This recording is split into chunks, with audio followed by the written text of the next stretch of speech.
राम राम दोस्तों, हाजिर है एक और नई कहानी के साथ। तो दोस्तों कहानी पूरी सुने और अगर आप चैनल पर नए हैं तो चैनल को सब्सक्राइब करें, बेल आइटम ज़रूर दबा दें ताकि कोई भी कहानी या किस्सा आप तक शीघ्र ही पहुंच सके। तो समय को ध्यान में रखते हुए चलते हैं कहानी की तरफ। दाता दिन अपने लड़के गोपाल को नित्य शाम को सोने से पहले कहानियाँ सुनाया करता था। एक दिन उसने गोपाल से कहा, बेटा एक बात कभी मत भूलना कि भगवान सब कहीं है।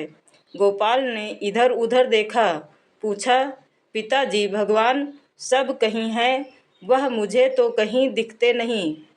दाता दीन ने कहा, हम भगवान को देख नहीं सकते किंतु वह सब कहीं हैं और हमारे सब कामों को देखते रहते हैं। गोपाल ने पिता की बात याद कर ली। कुछ दिन बाद अकाल पड़ा। दाता दीन के खेतों में कुछ हुआ नहीं। एक दिन गोपाल को लेकर रात के अंधेरे में वह गांव से बाहर गया।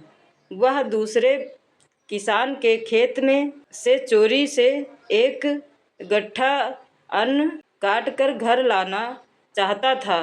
गोपाल को मेड़ पर खड़ा करके उसने कहा, तुम चारों ओर देखते रहो, कोई इधर आए या देखे तो मुझे बता देना।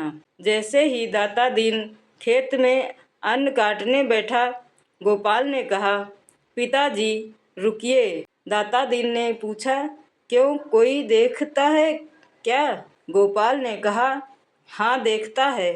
दाता दीन खेत से निकलकर मेड़ पर आया। उसने चारों ओर देखा।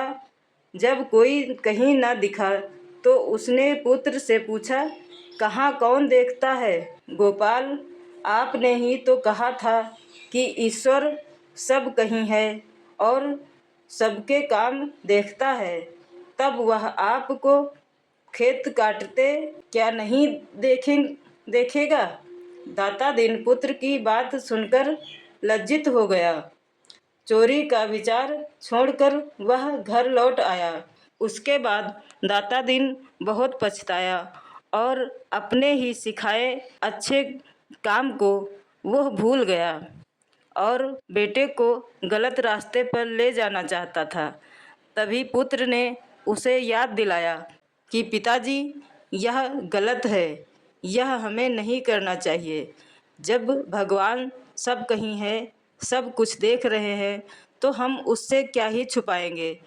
तब दाता दीन बहुत ही शर्मिंदा हुआ और अपने पुत्र से क्षमा मांगते हुए कहा, बेटा ज्ञान कभी छोटा बड़ा नहीं देखता, जो जिसकी जैसे समझ में आए वही ज्ञान है और वही भगवान तक जाने का सही मार्ग है। तो दोस्तों यह कहानी आपको कैसी लगी कमेंट करके ज़रूर बताएं और हम मिलेंगे एक और नई कहानी के साथ। तब तक के लिए राम राम सभी से।